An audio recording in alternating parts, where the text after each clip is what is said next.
How to create a broadcast list on WhatsApp. First, open the WhatsApp app on your phone. If you're using Android, tap the three-dot menu in the top right corner and select Broadcast List. If you're using an iPhone, go to the Chats tab and tap Broadcast Lists in the top left corner. Then select green plus icons. Now choose the contacts you want to add to your broadcast list.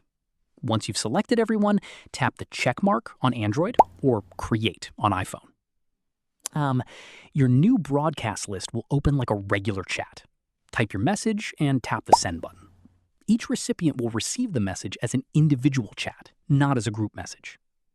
Keep in mind that only contacts who have your phone number saved in their address book will receive your broadcast messages. If someone hasn't saved your number, they won't receive the broadcast. That's it. You've successfully created a broadcast list on WhatsApp.